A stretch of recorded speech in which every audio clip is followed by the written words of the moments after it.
Welcome global business policy colleagues for joining us today. And first of all, the best of luck in the next number of weeks on the road to May 5th and your graduation. I know you're juggling a lot, but it's going to work. It's going to work well for all of you. But again, thank you for joining us here. I am Roger Kashlak, professor in the management department at the Fox School.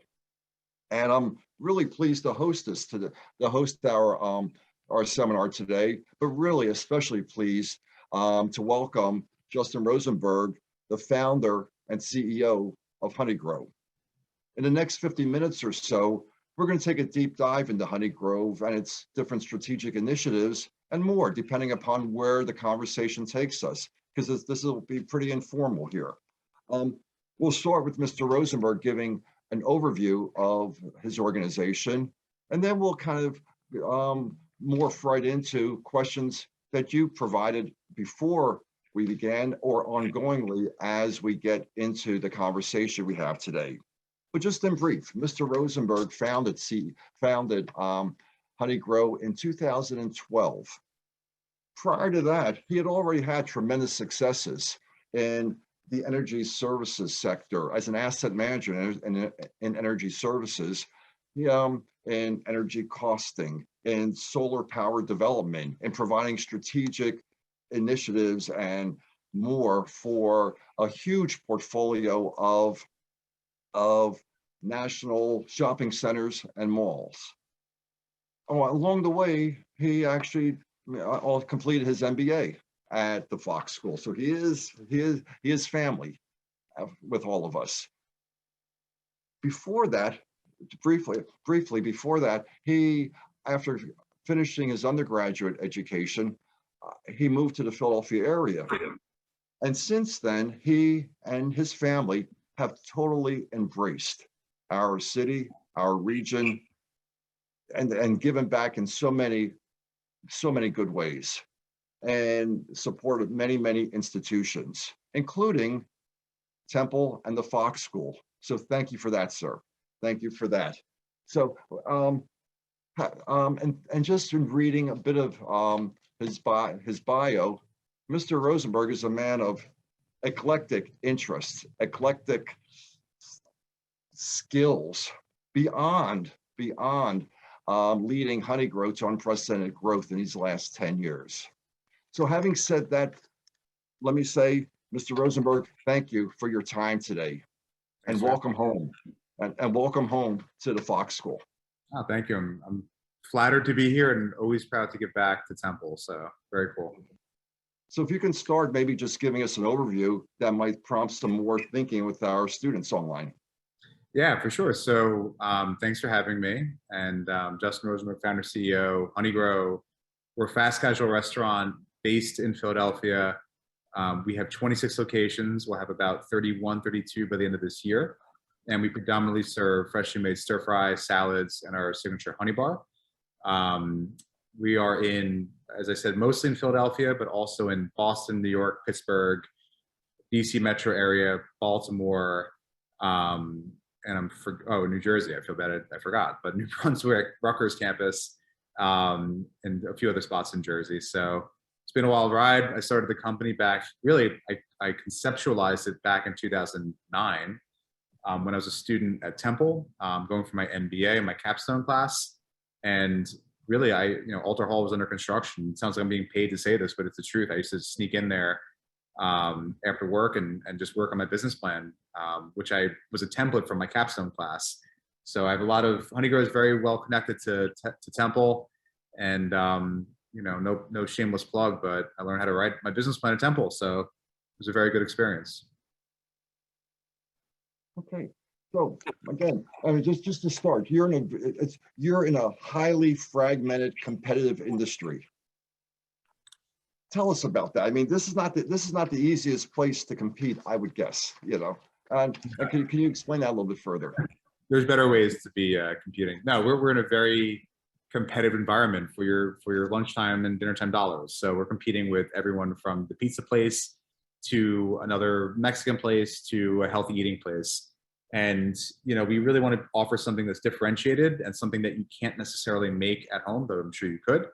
but we want people to really come in, enjoy the experience, and get something that, you kind of really is signature to what we do. And I think it's pretty tough to replicate the wok cooking, especially with 120,000 BTU of energy blasting into those woks. But from our noodles to where we're sourcing things, we really want to make sure that this is different from not only from what you can get at home, but what else you can get in the area. And we've actually seen folks try to knock off Honeygrow through the years. One was actually previously on Temple's campus, and they don't last. And I think a lot goes into what we do, more than just the food, to make sure that we can be set up for success. And I guess a piece of that, what you do is from your whole organization, your culture, because we'll get into this, that'll lead into some of the strategic questions as our colleagues and students are asking, but your culture. I mean, when you say what you do and how you do it, what makes you successful? Well, it's worrying about everything. I think the details really matter. And we don't bat 1,000. I'm sure there's people on here that we forgot your chicken in a stir fry and you waited too long. And it's a tough environment and there's no excuse, but we're always trying to get better. And I think it really starts with spending time in the restaurants, which about 70% of my time I'm in the restaurants and just meeting with our GMs. Our GMs are unquestionably the most important people in the business. We have about 18, 19 employees in our office, which we call the Restaurant Support Center. And we are here to help them, because if they're not set up for success, then our customers won't be happy and it's mayhem. So it's really worrying about the operation. It's worrying about the brand. It's worrying about the people. And really the people should be top of that list and are top of that list to make sure that everything else trickles down appropriately. But it's worrying about the right stuff. A lot of people are doing this to make money real quickly.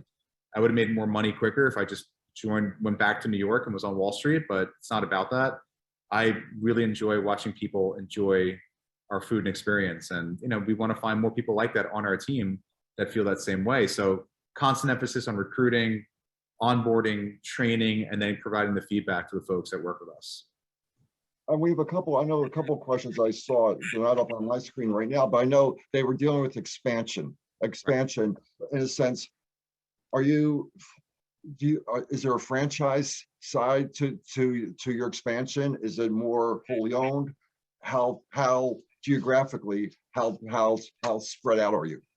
Yeah, so we are not franchised. We raised a lot of money from investors, and everything has been essentially company owned. So we have, we grew really quick in the beginning, and I pushed pause because we just grew too quick and I wasn't happy with the product. I wasn't happy with the experience. I visit some new restaurants. I'm like, we're not ready for this yet.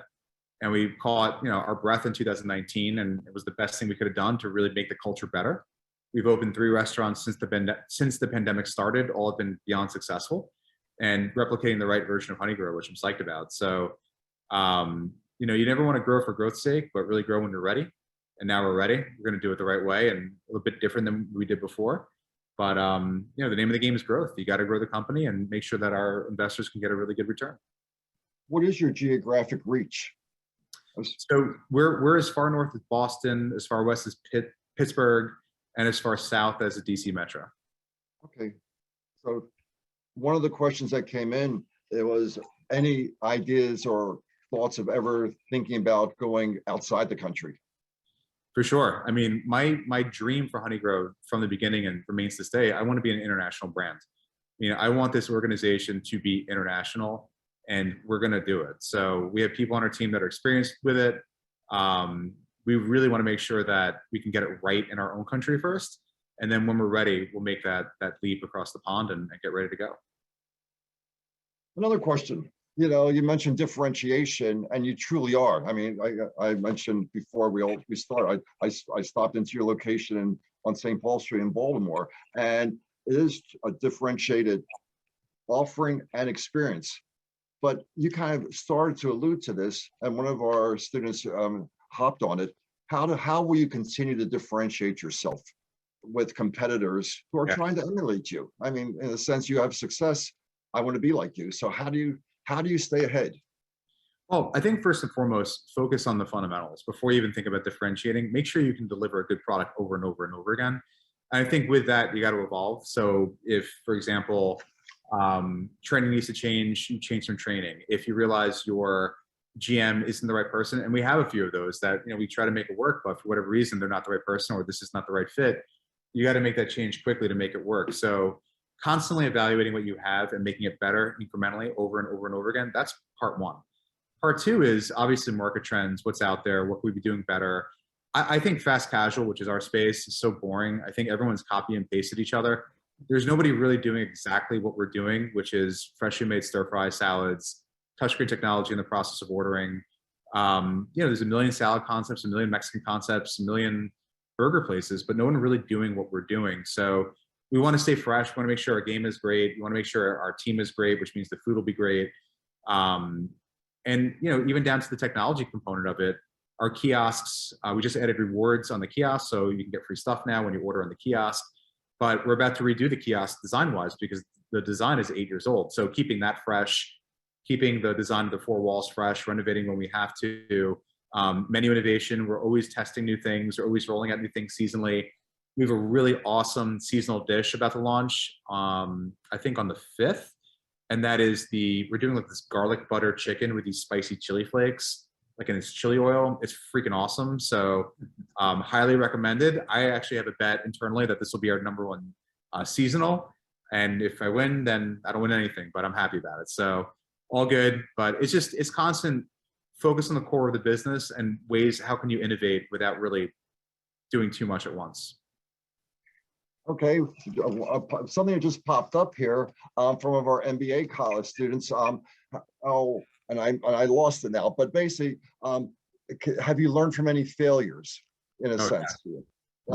And what have you learned? And I guess Samuel Beckett would say, fail again, fail better, learn from it. So, yeah. Yeah, no, I've made some big mistakes, and if you know how to frame it right and learn from it and never make that mistake again, there's no better lesson than going through that. And it really takes going through those moments to get better as a leader, as a person.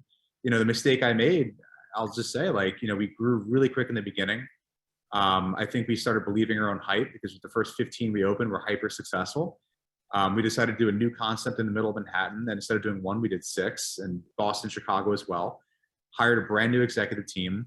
And suddenly by the middle of 2018 or beginning of 18, we were like, wait, this isn't working. We have a big problem. So, those mistakes really helped, in a sense, forge me as a leader and to get better and sharper. And it was a very painful period of time, but we did it. And the company, thank God, is doing better than it ever has. But it takes those moments, if you're going to learn from it, to get better. It's part of the process. It's like when you're building a muscle, it's going to be painful to grow it. And to get better as a leader, it takes those painful moments to get better. So it's part of the game, part of the process. That's good. As your target market, are you concentrating on a specific target market? And how do you define your target market? Yeah, so we're in 7 markets, and we're looking to continue building those out. We have no plans for a new market in the next, call it maybe 24 months. But I mean, tomorrow I'm in Baltimore all day. We're looking at sites throughout the Baltimore metro area. And then I'm in Virginia, where we have some sites. So just backfilling what we have. We're looking to do more stuff in Jersey, Massachusetts, Pittsburgh. So we have our time pretty occupied. And then we'll figure out the next place to go. But within those markets, who's your audience? Who are you you're specific within the geographic markets? Who are you aiming at? Right. So our target market is very similar to, say, Panera and Chipotle. We have a very similar price point to them, just a product that is, we call it craveable and wholesome. Now, I'm not going to say the Cobb salad's healthy because it's bacon and cheese and it's delicious, but probably not the healthiest thing you can get. But you can create your own stir fry and, put in the right vegetables and whatever proteins you want to put in. And I'll make the case that it's very healthy. So we're looking for people that want something craveable, highly tasty, that have kind of that health halo component to it, that if you want to get the salad, go for it. The healthy salad, not the Cobb salad. If you want the Cobb salad, go for it. I like the Cobb salad. It's delicious. But at the same time, I like it because it just tastes great. Most of the time I'll come in and I'm just tasting things. If I want to get a really healthy dish, I'll just create my own salad and I put dressing on the side and it's great. So again, it's that the folks that want to pay a certain price point, age-wise, we really don't have anything specific. I'd say 25 to 34 is our #1 demo. But when you look at the data, it's really across the map, across the demos and age demographics. We look for folks that want to come in for lunch. We do half our business is lunch, half is dinner. Weekend business is critical. So you may be coming from the gym, or you may be coming from the office, or you may want to bring your family with the kids, and all those Honeygrow hits on all those points. And then that makes sense. In the Baltimore area, the one, of course, the one on St. Paul Street is right by Johns Hopkins. It's there. Now that's one type of market. But then I think you also have a location in Glen Burnie, down there. No, I'm actually going to be in Glen Burnie tomorrow. We're looking in Glen Burnie. We're in Rockford. Oh, I'm sorry. Yeah. I'm sorry. We're looking in Glen Burnie. Nice. Okay, but that's a whole different demographic than the Hopkins area. And so you are expanding that target breadth as well, I would guess. Yeah, so we're looking, just full transparency. We're negotiating deals throughout the Baltimore suburbs. So looking to really infiltrate the area, and not too much competition in what we do, and just get in there, and the rents make sense, and the sales for our other concepts are great. It just seems to pencil out. So a more general question, from an industry perspective, what changes have you seen since the pandemic? Every industry has had certain changes. The restaurants, I would tremendous. But what have you seen specifically for your industry, and then how you compete within that industry ongoingly? Yep. Well, the pandemic was, everyone went through it. Like, it was like overnight, right? Like, I remember I was at dinner with a friend of mine, and then it was announced there's a travel ban, NBA was canceled. I'm like, wait, what is going on? Because I was in LA the week prior, and I saw somebody wearing a mask on my plane. Like, really, dude? You're wearing a mask? And today it's like, today. Like, Yeah. it kills me if I leave the house sometimes with a mask still. So, so we basically didn't know what to expect. That weekend sales were nothing, and that Monday sales were down 70%. So sales were down 70%. We made the call to keep the restaurants open. We quickly found out you can't get COVID from eating food from a restaurant, but it didn't matter. I'll speak for my wife here, who I love. She was wiping down the packages from the supermarket for a while, and we were getting Honeygrow, but that was it. We wouldn't get food from anywhere else. But I mean, over time, those sales really changed. The biggest change really also was off-premise food. So third-party delivery like DoorDash, Grubhub, Uber Eats was about 8% of our sales prior to the pandemic. Today is 40% of our business. We have locations that it's 80% of our business, which is crazy, but that's just the way that the world these days. We really leaned into the app, so the app business really picked up as well. And then during the pandemic, it was this hyper focus on making our team and people coming in feel safe. So, our team had to wear masks before people were asked to wear masks. We're like, look, you got to wear masks if you want to work here. So we jumped on that. Changing gloves constantly, which you should do anyways. But this hyper focus on making folks feel safe by doing that became part of the game, which actually made us better. So we're still like that in many respects. Today, we're about 30% of our business is back, folks coming in, but the dine-in business is simply not what it was. I mean, people don't really want to sit in anymore. They'd rather order in the app, order and then go, which is fine, which means that maybe we can build restaurants for a bit smaller. So in a very competitive industry, the margins, there's always pressure on margins. You counter that by differentiating to some degree. But then you mentioned DoorDash and so on. Does that not bite into industry margins? Yeah, the reality is everybody who is on those platforms has to raise prices. Right. So my recommendation to everyone is use our app, not DoorDash, which I'm sure DoorDash wouldn't want me to make that announcement, but they've been great partners. But if you want to pay less, we have to cover those fees because they're astronomical for restaurants. Luckily it doesn't really make it that hard, but I mean, the reality is, like, if you're going to order on these third-party platforms, you're going to pay fees and you're going to pay a premium on the menu. And then you're going to be tipping someone as well, who's the driver. And it just becomes a lot more expensive in that process. And look, we want you to tip our team. I mean, we'd rather you come in and give a tip to our team. So I'm all for drivers getting tipped, but I'm selfish for the Honeygrow employees. I want them to get taken care of. So, it's,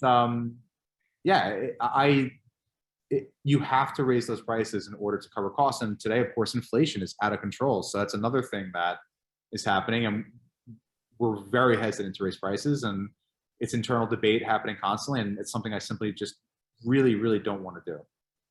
Interesting, because before getting to a couple of the other questions, you mentioned inflation, and in your industry, we know it's hit many, just recent events over in Ukraine. It's hit many industries, from palladium to gas to whatever.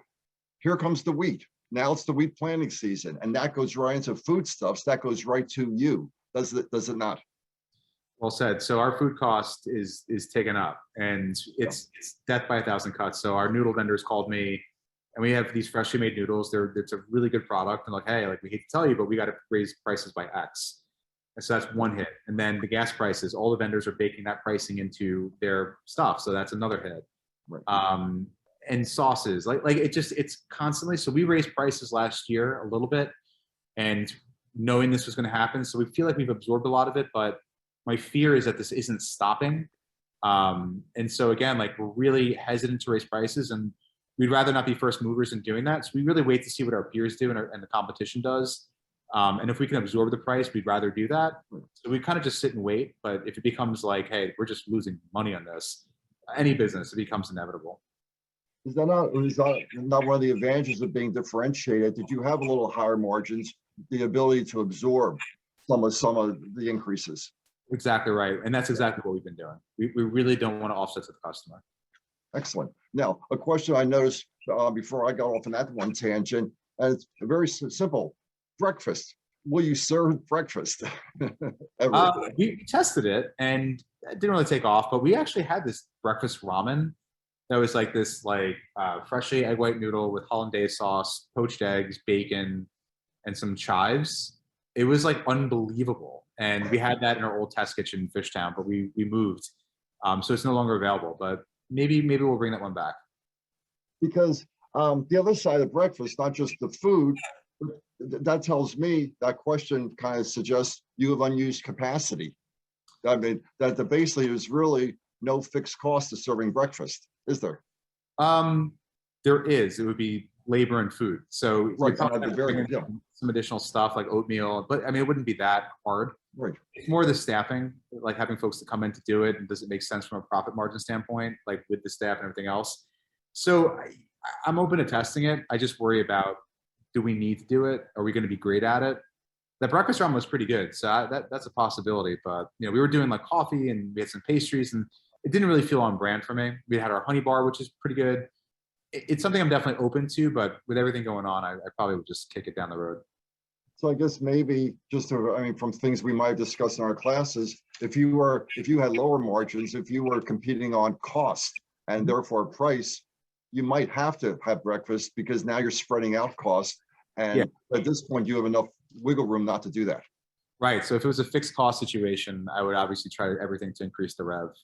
But luckily, it's not the case. Okay. And again, just before I usually jump back in while you're talking to see what the questions are, but the one I saw, we're going off in a little different direction. We'll probably come back strategically. What's your leadership style? You are a leader. You're a successful leader. What is your style? I think it's evolved through the years a lot. I love reading leadership books. I like learning from people. I'd say first and foremost, it's constantly about getting better, which means that you got to be humble with yourself and say, what's not working here as a leader, and kind of be introspective and be honest and say, hey, I got to keep getting better. And I have a network of other CEOs through my YPO forum that I get to connect with, and you're constantly trying to get better. I'd say my style is very, I definitely, I give tough love, but I always have my team's back. And it's 100% integrity. And I've said this a few times to people, but integrity is it's not a mandate. So a lot of times people will say, oh, integrity, I'm sorry, let me back up. It's not a value. So what are your values? Oh, it's, working hard, integrity. So integrity is not a value, it's a mandate. So breathing's a mandate, eating's a mandate, waking up in the morning, I suppose, is some sort of mandate. Integrity is a mandate. So if you're not going to work with me with full integrity, then don't work with me. I've gotten to the point in my career where I don't want to waste time with folks that don't roll like that. So my leadership style is I give 110%. I'm going to try to work harder than everyone else in the room. I want to take care of everyone in the room, and humility. I'm not the smartest guy in the room. I have some great people that are older, wiser, more experienced than I am working for me. And I get the opportunity to learn from them every single day. And one thing I like to coach people on is, even if you feel that you're above someone in some sort of capacity, be it title, be it your experience, everyone on this earth is unique and you will learn something different from that person. So try to listen more. And that's something I like to do as a leader. At the same time, I'm a visionary. I like to really kind of, hey guys, we got to get here. This is what we got to do. I'll do whatever it takes and support my team to do whatever it takes. And in supporting a team, I believe in decentralized command. So, you can't be micromanaging people. It's bad. When you start micromanaging, then you realize it's kind of like a symptom of a bigger issue that's going on. For an instance would be, hey, why am I doing the marketing person's job? Well, maybe the marketing person isn't doing a good enough job. Well, what am I doing wrong in getting that person to do their job?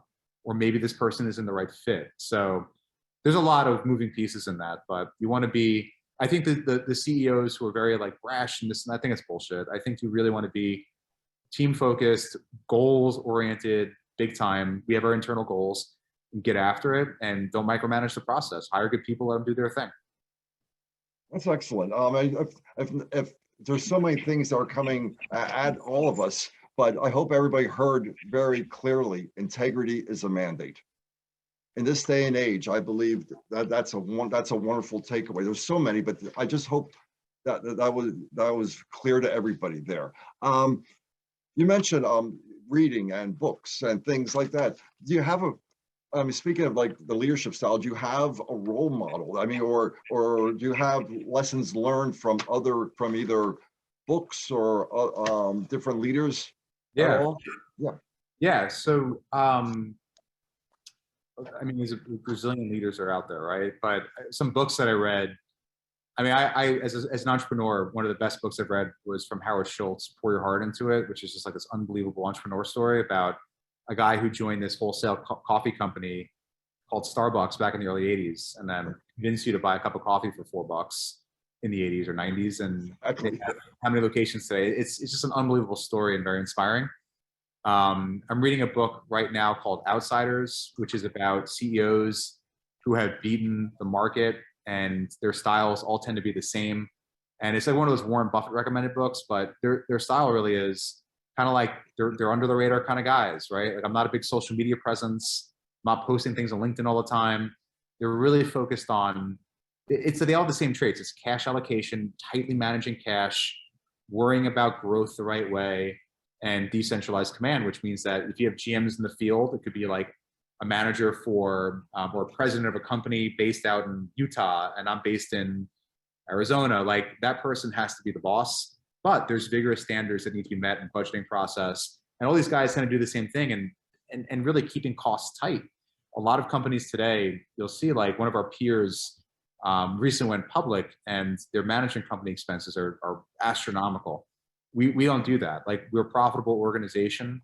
We're proud of that. We want to keep doing that. And, that's what the best CEOs are often doing. So in terms of leadership, I learned a lot from my father, grandfather. My dad had a small business in Brooklyn. There were steel drum reconditioners back in the day in Greenpoint before it was cool. I used to work for my dad in the summertime. There's I could talk leadership all day. It's something that you'll never get there. Like, you always have to keep, like, every day incrementally getting better. So it's part of the game. It's like there's an asymptote that you never get to that point, but you're always going towards it. But you mentioned Howard Schultz. Again, we always talk about how brilliant was a man to charge $4 for a commodity cup of coffee. Right. I make you think it's worthwhile, but it's the experience. And again, from a little bit I've seen your own location, or that one location, there is an experience to it as well. It's that you're coming in. It's just not functional. There's something beyond that. Did you take anything from the Starbucks, like that idea? We're adding something that makes it a more enjoyable experience for you. Yeah, very much. I studied the hell out of Starbucks, and I was fortunate to actually have some good case studies when I was at Temple about Starbucks, which really helped me dive into it. So, one of the things that made so let's talk Starbucks, not today, but Starbucks back in the 80s and 90s. And okay. I remember when it came to New York, and I was just like blown away as a kid in high school. I'm just like, whoa, what is this place? And it was the smells, it was the noises of the espresso machine, it was the service, it was the layout, it was the lighting, it was everything was right. And it took us some time to get there. But Honeygrow, it's the same thing. Like you hear the noise of the wok cooking, you smell the aromas. I mean, what you're smelling is basically, garlic and oil. It's a beautiful smell. So you walk, you get the wok with that. Other places, there's something about the energy and the action and people moving that really does a lot. And Starbucks is like that compared to like a poop and scoop kind of place, I'll call it, where you're just scooping things and going down the line. There's something special about it. And you also have our touchscreen, which, I'm really excited to redo very soon. And when it first came out, years ago, it was considered innovative. Today, it's like, okay, it's fine. But we need to kind of up the game there. So I think it's the attention to details that Starbucks had back then that got me excited. One day there was a Frappuccino drink. I'm like, what's this? And I'm like, oh my God. So menu innovation, they really worry about the customer experience. Now, look, Starbucks today is not batting 1,000. I can go to one around the corner from my office and it's a nightmare. And I'll be honest, I've walked into Honeygrow Temple and it's been a nightmare. And it's hard because staffing, training, et cetera. There's that, it is what it is, but you got to constantly be worrying about the customer experience and figuring out how to get better. I guess you have to worry about the variance across locations too, because if you say if there's a little glitch, say on Temple's campus, that can affect perception everywhere else in the city as well. It has, and a short story about that. We're on University of Delaware's campus, and it was about 4 or 5 years ago. So we were buying an organic romaine at the time, and when you buy organic, there's no pesticides, etc. So there was an inchworm in the lettuce. Now we triple wash the lettuce. We do everything imaginable. Oh. There still was an inchworm there somehow, some way. Now I haven't heard this complaint since then. This has been years ago, but that happens. So it could be a ladybug, an inchworm. So it happens when you get things from a farm. And it was local. So again, that's what happens. So somebody took a picture and said it was a maggot, not an inchworm. And it spread across social media in that market. And it was in like the local news in Newark, Delaware. And it really hurt our perception. And I realized that I was in New York for something and I was talking to someone. I was talking to a woman and she's like, yeah, I just graduated University of Delaware. And I'm like, oh, Honeygrow? She's like, yeah, it's good. I'm like, okay, what happened? Well, you guys had that maggot situation. You had maggots all over your food. I'm like, oh my God. I'm like, we didn't have maggots. And like, but the point is that carries over. So especially in university stores, you want to make sure it's great. And at all stores, like you don't want someone to visit Honeygrow in Newark, Delaware, and then see it in Rockville, Maryland, or Tyson's Corner, Virginia, and be like, oh yeah, that's a place with maggots. So that was a tough one. Luckily, that hasn't happened since. But then doesn't that also get back to one of the initial questions about franchising or company owned? The more, if you would franchise, the more you give up some control over that. I mean, it happens even with company owned stores. But so is franchising, will that ever be in the future? Yeah, I mean, it's something we discuss a lot. It's something that could be attractive. Right now, we're so focused and so busy on building our own pipeline internally because we have the cash. But yeah, I think there's definitely an opportunity for it down the road. We haven't jumped in with both feet just yet, but we've certainly been exploring it. But no immediate plans to do it. But again, possibly more little bugs. I mean, when you have franchisees who are not totally dedicated. That's my concern. It's just that you lose that direct connection with the customer. Now, sure, you can grow faster, and I've seen more bad experience with franchising than good. But I had a meeting last week with someone about it, and just again, like getting my head around it. But I really care about that connection with the customer, and we want to maintain that. So I don't know if franchising would be the way to do it. Another question, going off on a different topic here, is you started the business from scratch. Yep. Can you explain the process? Because many of our students and at both undergrad and MBA, they see owning their own businesses someday. And so can you tell some of the goods or the trying times you might have had? Yeah, for sure. It's still hard. It's still like, there's always something, right? But like so my background was I worked in finance, as you mentioned, a company called Pennsylvania Real Estate Investment Trust. And I got my MBA from Temple in finance. So it was more finance background. Undergrad from Penn State. I was a history major, creative dude. So I wanted to balance the two. I think first, when you have an idea, write a business plan, right? It doesn't have to be a novel, but you could do something where when you start writing things down, you start thinking about it a bit differently. And I always recommend to people who want to start a business, take a basic accounting class, like accounting 101. I took it at Penn State and got a D because I didn't go to class, and I retook it at Temple undergrad. So when I got accepted to Temple, one of the things that stood out was just, why do you have a D in accounting, but everything else looks really good? I was like, well, and so I took this accounting class undergrad at the Center City campus. This is 2000, I'm dating myself, 2004, so a long time ago. And it was one of the greatest classes I ever took. I was like, this is so interesting. I was like, so fascinated by it. And I do accounting work. It could be a review of a P&L, balance sheet, statement of cash flows, understanding how everything ties together, being able to talk to investors, being able to talk to your team about it, training your team to worry about the profit and loss statement. You got to know your numbers. It's really, really, really, really, really important. So know that. And so business plan, hash it out, talk to people. It's really hard when you have an idea to hear other people's opinions, because this is kind of your baby. People are going to be honest with you, and you got to be able to take it. And some of it's going to be good, some of it's going to be bad. But if it's worthwhile bad, then learn from it, get better. And then get out there, just hustle, try to raise the capital, get out of your comfort zone. I pitched 94 people. The 94th guy said yes. And I gave myself a timeline. Like when I hit 30, I'm done.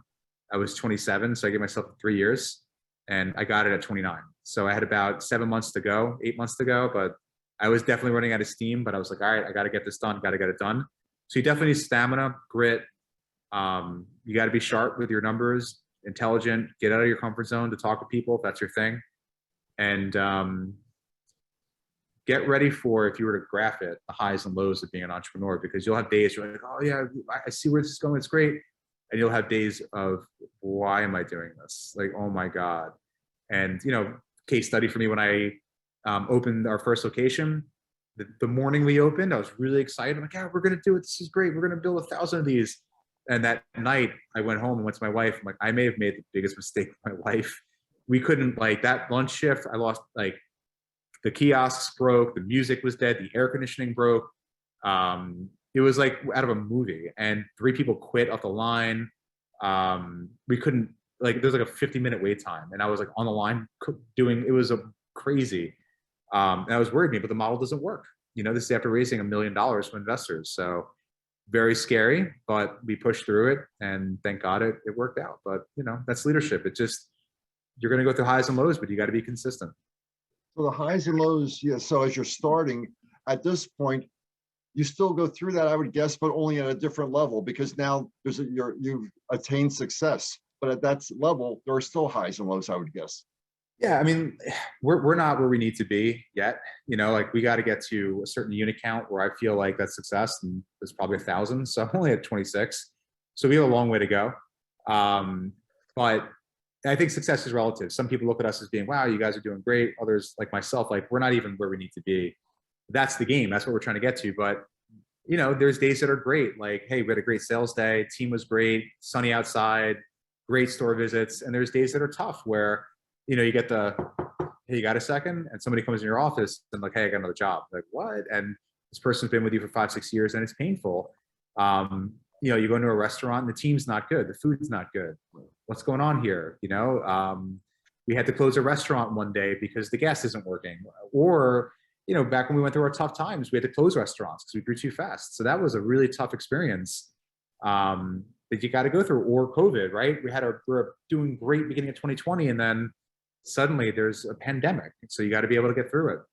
It's part of the game. But I think, I love reading about stoicism, and anyone that doesn't read Seneca stuff, or Ryan Holiday is obviously alive today, really breaks it down very, very nicely. His books are awesome. But it's really more about how you react to situations than the situation itself. You never want to be too happy, and you never want to be too upset. You want to be constant, and that's important. So I'm not going to play poker with you, sir. I have a feeling you would never let me know. But from a very specific question, what about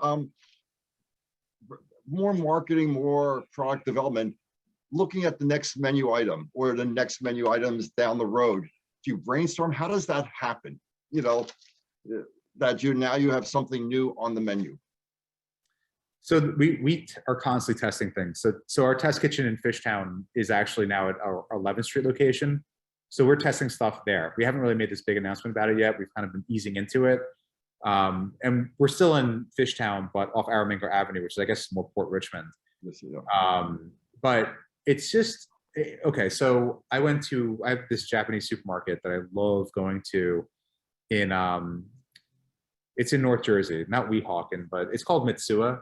And it's the greatest, like, I like my head explodes every time I go in there. It's just the greatest stuff. And there's like a food court in the back with like secretive best ramen ever. And I'll go in there and spend an hour just walking the aisles. And I'm like, this looks really cool. Ooh, what if we tried that? What if we tasted that? And I'll bring stuff back. I'm like, guys, let's test this out.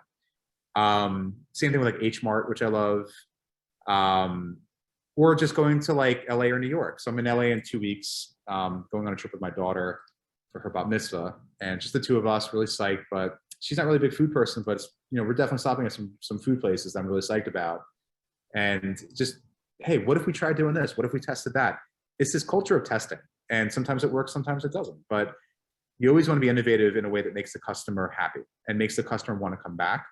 You don't want to be innovative for innovation's sake, because you're just wasting money. Okay. Just trying to get a little bit of the breadth of who we are in the business school, in the Fox school. Another question comes in: metrics. How do you measure success? How do you measure customer perception? What metrics do you use to measure the things that you need to do? Yep. So first and foremost is your P&L, right? So I know which stores, if stores, the comp starts cooling, I know what's up. You know, something's not right. I look at every complaint that we get, which probably isn't going to be sustainable, but every time we get a complaint, it's filtered in. It's really as a real time. So I see it.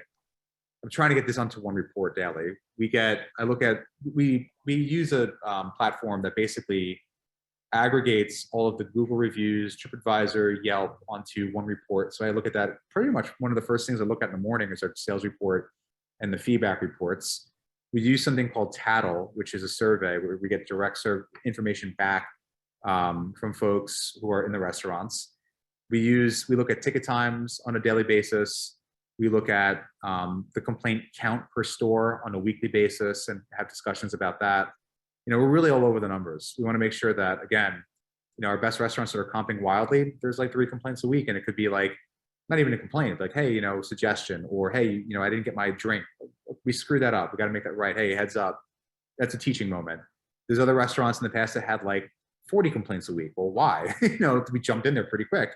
GM wasn't there, didn't care, team didn't care, and that's painful. So, you know, stayed on top of it, you make the switch quick, and you make change. I hear the analytics.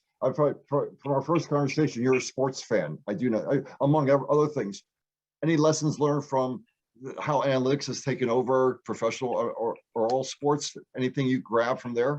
Yeah, so the first one would be like Moneyball. And I'm more of a Sixers fan than a sports fan, I should say, even though I love jiu-jitsu. Moneyball, so my executive team, they don't have restaurant experience, and they're unbelievable. They've been, one person does, but in terms of my direct reports, more CPG. One person came from Five Below retail. One person came from, that CPG was La Colombe and another concept, but more CPG side. And it's not necessarily having that food experience, though we teach you and train you and get you excited about it.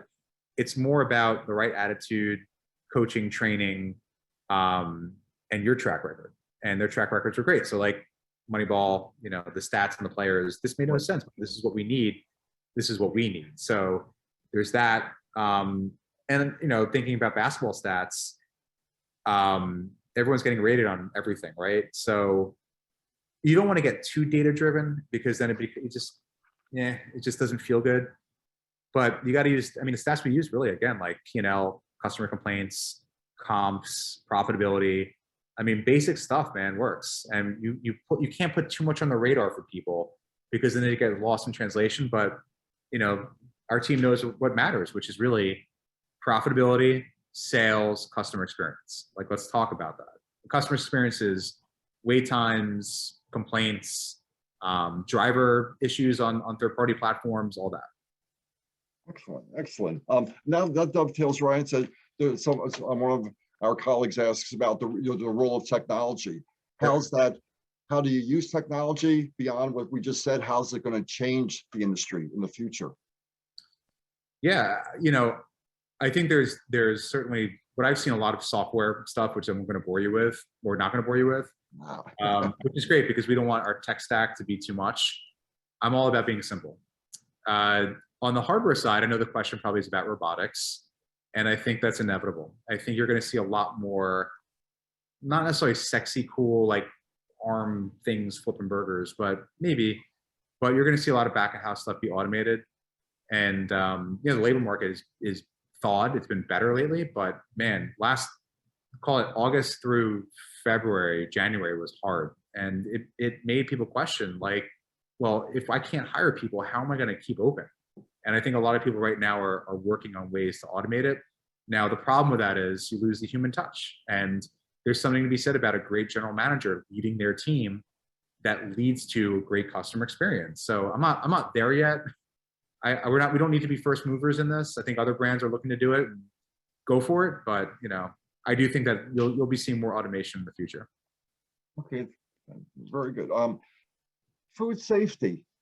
I mean, we've been in and out of it with a couple of different questions. I mean, just like examples, but how do you, I mean, to approach that, what is the cost of adhering, but not just adhering, but going beyond the standards to, so you don't get those customer complaints that correlate to something bad? Yeah.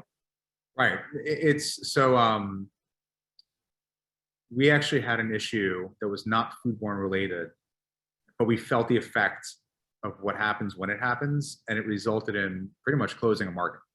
We were in Chicago. We had one restaurant doing pretty well, two that were kind of not there yet, but I think with time we've been fine. And somebody walked in with, the one that was doing well, they walked in with measles. So when you get measles, I don't know if you had it, get your vaccine, please. But if you have measles, you then go to the hospital, hopefully, and then you have to report where you were in public. And so where this individual was, this is 4 years ago, where this individual was, only place in public they went to was Honeygrow. So the Chicago Board of Health then had to make a public announcement, and the public announcement then got picked up by the local news media. So, ABC, NBC, and CBS. I watched it online. I was like devastated. And Honeygrow, a very popular place in downtown Chicago, in the Loop section, had a case of measles. Now, that's not our fault. It's like somebody walked in with a cold, right? But this person tended to walk with measles. We closed the next day, deep cleaned it. You're not going to get measles from going in there. You'll get measles from that individual. But, that was it. And we saw sales drop 30, 40%. It was slow to recover. And I'm like, look, we were really hurt in that market. I said, this is a bridge too far. Let's close it. We're not ready for this yet. We'll come back. So that said, we also have folks from Chipotle that went through that whole craziness, and they've been amazing because they've really helped us step our game up in terms of making everything that much more sanitary, safe, rules, regulations, process, training, all of the above. We pay extra money for folks to come in at night to clean it, third-party company to clean the restaurants. We use a third-party company to do a quarterly audit of our back of house, front of house, sanitary, cleanliness, all of the above stuff, really, because if the health department were to walk in, we want our team to be trained like it's no big deal. Like, yeah, sure, come in the back, like, check it out. So food safety is absolutely #1 priority for the organization. And we definitely invest a lot in it to prevent anything from possibly happening. Interesting. Yeah. And what else do we have here? Back to leadership, back to like managing like this organization. How did you keep your employees, your coworkers? Because I would say from your perspective, you see them as colleagues as much as anything. So how did you keep your colleagues motivated during the pandemic? Yeah, I do see them as colleagues because I know how hard they work, and they have my respect. So pandemic was tough. I think it was a weird moment where everyone kind of banded together. It was kind of like, all right, like, let's get through this together. I was fortunate, like, I didn't get it when it was, before I had a vaccine, I was out still. I mean, I'd be home a couple days a week here and there, but I was out. Like our team was out. I went out. My team was out. I think being out together kind of kept us close. Talking to the team. I mean, people really just want recognition. Like sometimes more than money. Like they just want you to notice them and say, hey, when they're working hard, just say, hey, good job. That's it. Like having one-on-ones with the team, and it could be a dishwasher. And we do that. Like I'll sit with anyone. And when we talk in sports, we have a dishwasher at one of our locations. We talk Sixers for like 10 minutes. Just like, do you believe this? What's going on with that? I think people just want to feel recognized. And doing that throughout the pandemic was key. And we did that. Now, did we keep everyone? No, of course. During last year, we lost a ton of people. I mean, it was the resignation thing was insane. But our GMs, for the most part, they stayed. We really did our best to make sure they were taken care of. We all took pay cuts in the beginning because we didn't know if we'd survive. But when we saw kind of the light at the end of the tunnel, we wound up giving our GMs back their pay immediately. And then the rest of the folks, support center, the office, they got their pay, but myself and two other individuals, we waited until everyone else. We were last to eat, and that's okay. And that's what we wanted our team to understand. So I think the style of leadership keeps people together, but actions, less words, more actions. And that certainly helps people out. One of the joys working with the Fox School is the infrastructure. I mean, we have producers, directors, I mentioned the lighting technicians, when you do executive MBAs, and right now my producer is saying we're running out of time. So, and we have another question left. So I'm not going to get into the Sixers game last night, which I'm still not happy about. I'm glad we're both smiling. But I guess the last question would be very generally, our colleagues online and who will be watching this, they'll be graduating, many of them, and most of them on May 5th. What advice would you give them as if you're giving the commencement address? What would you have them leave with as they walk out of graduation? It'd be fun to do a commencement address one day. I don't know. I'm trying to think what I would say. Not to put you on the spot, but in a sense I just did. I'm sorry. Yeah. I think I would. So I'm thinking about what I tell my kids, right? Like, so I have a 13-year-old, a soon to be 10-year-old, and a soon to be 7-year-old. And I think you want to just be a good person. I hate to say cheesy or cliche, and I'd say number one, have integrity and be a good person. I'd say number two, focus on areas and be honest with yourself at all times on how you can be better. Your first job will not be the job you will stay in, most likely. And use those moments as continuation of getting better and mastery. And be present. I think a lot of folks, especially in this day and age of Instagram and TikTok, and you're on there watching other people travel the world, and they're going out to dinners at fancy places and doing crazy stuff. And I don't think that matters. I think what matters is you, and stay present on yourself and your own goals and write them down.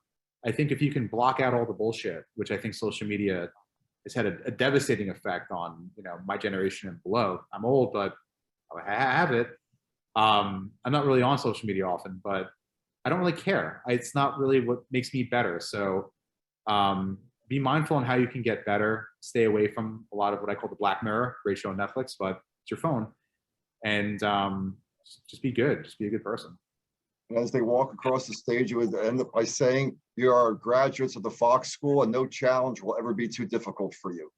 So, and one last thing I'll say, and this is a line from a book I recently read, and I took a picture of it with that yesterday.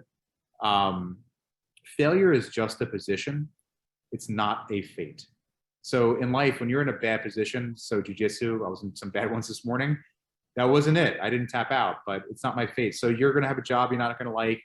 You'll be in a life situation that doesn't seem great. It's going to take these micro moments to get out of it. You can't just push. It won't necessarily work, but no position is fate. Thank you. I mean, truly, I mean, there's no better gift than a gift of time. And you gave us wonderful time and advice here. And thank you for that and all you do for Temple and the Fox School, as well as what we talked about today. And I thank all of our colleagues and students who jumped on with the questions. We got to many of them, not all of them, but nevertheless, I think we got a broad view of what's going on with Honeygrow. And hopefully we will all be trying it more and more. I hope so. And give us the feedback, good and bad, so we can get better. And that's exactly. Justin, thank you very much Thank you. again for your time here.